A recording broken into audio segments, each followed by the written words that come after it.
This is a story of a place that I now call home. It's a story of public education and of rural communities and of what design might do to improve both. So this is Bertie County, North Carolina, USA. To give you an idea of the where, so here's North Carolina, and if we zoom in, Bertie County is in the eastern part of the state. It's about 2 hours east driving time from Raleigh, and it's very flat, it's very swampy, it's mostly farmland. The entire county is home to just 20,000 people, and they're very sparsely distributed. So there's only 27 people per square mile, which comes down to about 10 people per square kilometer. Bertie County is kind of a prime example in the demise of rural America. We've seen this story all over the country and even in places beyond the American borders. We know the symptoms. It's the hollowing out of small towns. It's downtowns becoming ghost towns. The brain drain, where all of the most educated and qualified leave and never come back. It's the dependence on farm subsidies and underperforming schools and higher poverty rates in rural areas than in urban. And Bertie County is no exception to this. Perhaps the biggest thing that it struggles with, like many communities similar to it, is that there's no shared collective investment in the future of rural communities. Only 6.8% of all our philanthropic giving in the US right now benefits rural communities, and yet 20% of our population lives there. So Bertie County is not only very rural, it's incredibly poor. It is the poorest county in the state. It has 1 in 3 of its children living in poverty, and it's what is referred to as a rural ghetto. The economy is mostly agricultural. The biggest crops are cotton and tobacco, and we're very proud of our Bertie County peanut. The biggest employer is the Purdue chicken processing plant. The county seat is Windsor. This is like the Times Square of Windsor that you're looking at right now. It's home to only 2,000 people, and like a lot of other small towns, it has been hollowed out over the years. There are more buildings that are empty or in disrepair than occupied and in use. You can count the number of restaurants in the county on one hand, Bun's Barbecue being my absolute favorite. But in the whole county, there's no coffee shop, there's no internet cafe, there's no movie theater, there's no bookstore, there isn't even a Walmart. Racially, the county is about 60% African American, but what happens in the public schools is most of the privileged white kids go to the private Lawrence Academy. So the public schools students are about 86% African American, and this is a spread from the local newspaper of the recent graduating class, and you can see the difference is pretty stark. So to say that the public education system in Bertie County is struggling would be a huge understatement. There's basically no pool of qualified teachers to pull from, and only 8% of the people in the county have a bachelor's degree or higher, so there isn't a big legacy in the pride of education.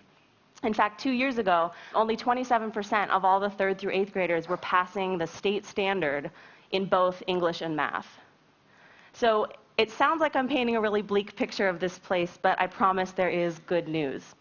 The biggest asset, in my opinion, one of the biggest assets in Bertie County right now is this man. This is Dr. Chip Zollinger, fondly known as Dr. Z. He was brought in October 2007 as the new superintendent to basically fix this broken school system. And he previously was a superintendent in Charleston, South Carolina, and then in Denver, Colorado. He started some of the country's first charter schools in the late 80s in the US. And he is an absolute renegade and a visionary, and he is the reason that I now live and work there. So in February 2009, Dr. Zollinger invited us, Project H Design, which is a nonprofit design firm that I founded, to come to Bertie and to partner with him on the repair of this school district and to bring a design perspective to the repair of the school district. And he invited us in particular because we have a very specific type of design process, one that results in appropriate design solutions in places that don't usually have access to design services or creative capital. Specifically, we use these 6 design directives, probably the most important being number 2, we design with, not for, in that when we're doing humanitarian-focused design, it's not about designing for clients anymore, it's about designing with people and letting appropriate solutions emerge from within. So at the time of being invited down there, we were based in San Francisco, and so we were going back and forth for basically the rest of 2009, spending about half our time in Bertie County. And when I say we, I mean Project H, but more specifically I mean myself and my partner, Matthew Miller, who's an architect and a sort of MacGyver type builder. So fast forward to today, and we now live there. I have strategically cut Matt's head out of this photo because he would kill me if he knew I was using it because of the sweatsuits. But this is our front porch. We live there. We now call this place home. Over the course of this year that we spent flying back and forth, we realized we had fallen in love with the place. We had fallen in love with the place and the people and the work that we're able to do in a rural place like Bertie County that, as designers and builders, you can't do everywhere. There's space to experiment and to weld and to test things. We have an amazing advocate in Dr. Zollinger. There's a nobility of real hands-on, dirt-under-your-fingernails work. But beyond our personal reasons for wanting to be there, there's a huge need. There is a total vacuum of creative capital in Bertie County. There isn't a single licensed architect in the whole county. And so we saw an opportunity to bring design as this untouched tool, something that Bertie County didn't otherwise have, and to be sort of to usher that in as a new type of tool in their toolkit. The initial goal became using design within the public education system in partnership with Dr. Zollinger. That was why we were there.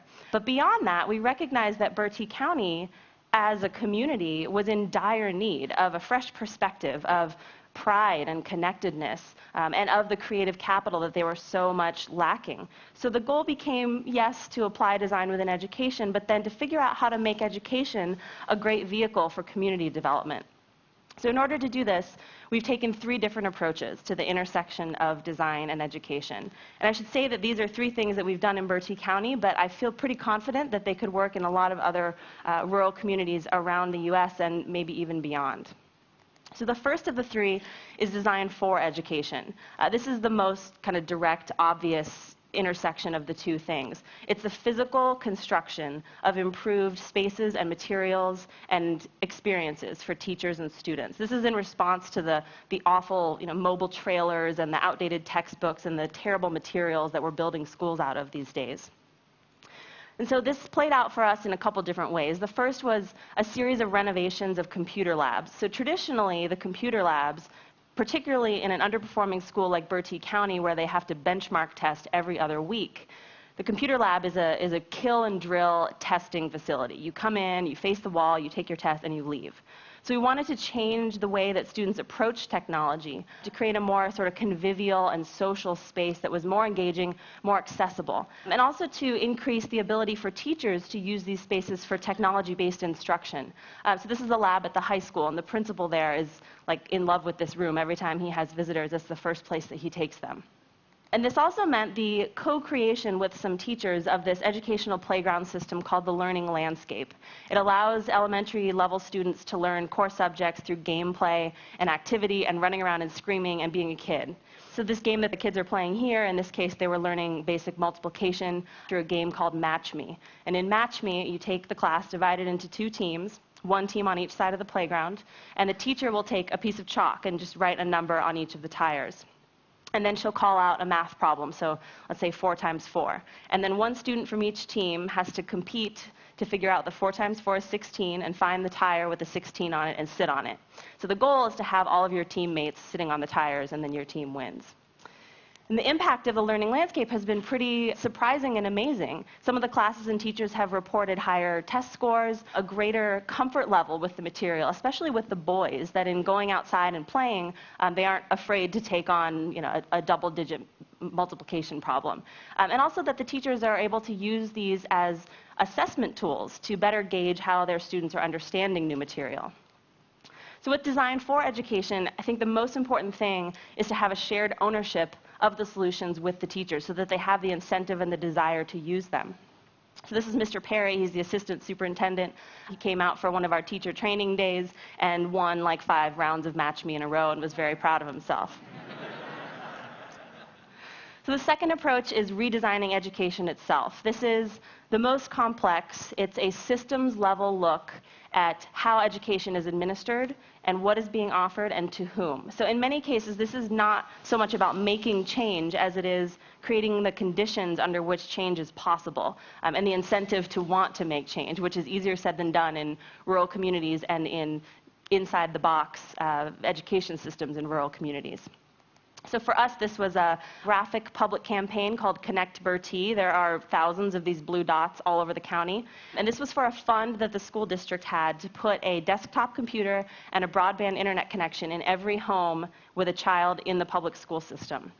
Right now, I should say, there are only 10% of the houses that actually have an in-home internet connection. And the only places to get Wi-Fi are in the school buildings or at the Bojangles fried chicken joint, which I find myself squatting outside of a lot.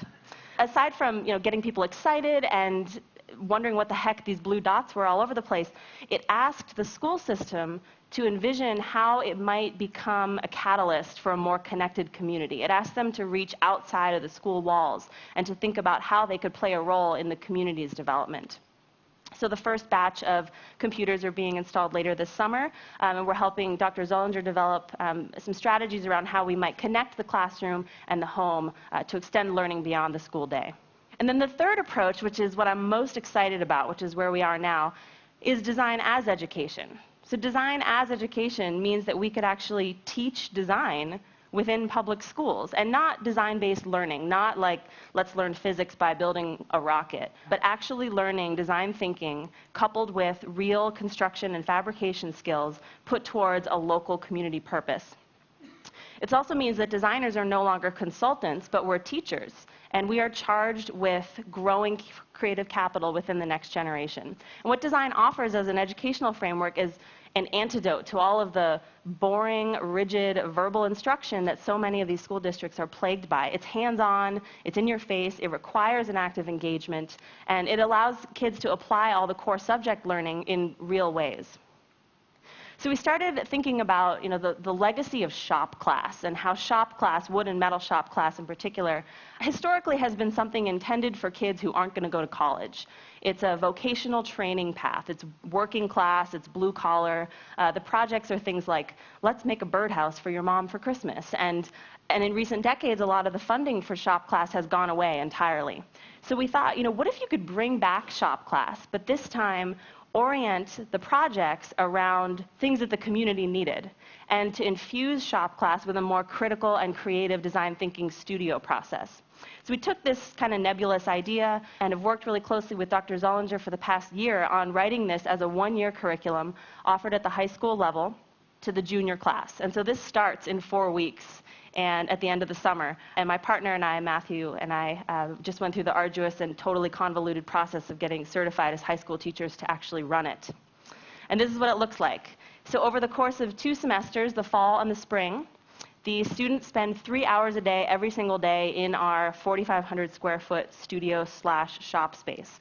And during that time, they're doing everything from going out and doing ethnographic research and doing the need finding, coming back into the studio, doing the brainstorming and design visualization to come up with concepts that might work, and then moving into the shop and actually testing them, building them, prototyping them, figuring out if they are going to work and refining that. And then over the summer, they're offered a summer job. They're paid as employees of Project H to be the construction crew with us to build these projects in the community. So the first project, which will be built next summer, is an open-air farmers market downtown, followed by bus shelters for the school bus system in the second year and home improvements for the elderly in the third year.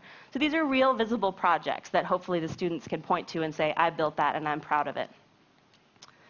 So I want you to meet 3 of our students. This is Ryan. She is 15 years old. She loves agriculture and wants to be a high school teacher. She wants to go to college, but she wants to come back to Bertie County because that's where her family is from, where she calls home, and she feels very strongly about giving back to this place that she's been fairly fortunate in. So what Studio H might offer her is a way to develop skills so that she might give back in the most meaningful way. This is Eric. He plays for the football team. He is really into dirt bike racing, and he wants to be an architect. So for him, Studio H offers him a way to develop the skills that he will need as an architect, everything from drafting to wood and metal construction to how to do research for a client. And then this is Anthony. He is 16 years old, loves hunting and fishing and being outside and doing anything with his hands. And so for him, Studio H means that he can stay interested in his education through that hands-on engagement. He's interested in forestry, but he isn't sure. So if he ends up not going to college, he will have developed some industry-relevant skills. What design and building really offers to public education is a different kind of classroom. So this building downtown, which may very well become the site of our future farmers market, is now the classroom.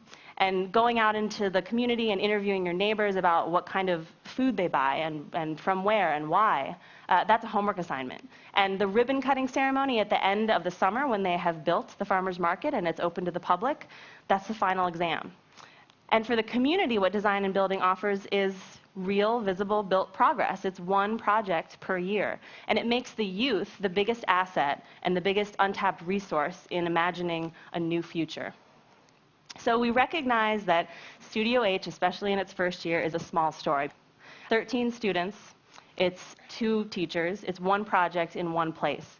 But we feel like this could work in other places. And I really strongly believe in the power of the small story because it is so difficult to do humanitarian work at a global scale, because when you zoom out that far, you lose the ability to view people as humans. Ultimately, design itself is a process of constant education for the people that we work with and for us as designers. And let's face it, designers, we need to reinvent ourselves. We need to re-educate ourselves around the things that matter. We need to work outside of our comfort zones more, and we need to be better citizens in our own backyard. So while this is a very small story, we hope that it represents a step in the right direction for the future of rural communities, for the future of public education, and hopefully also for the future of design. Thank you.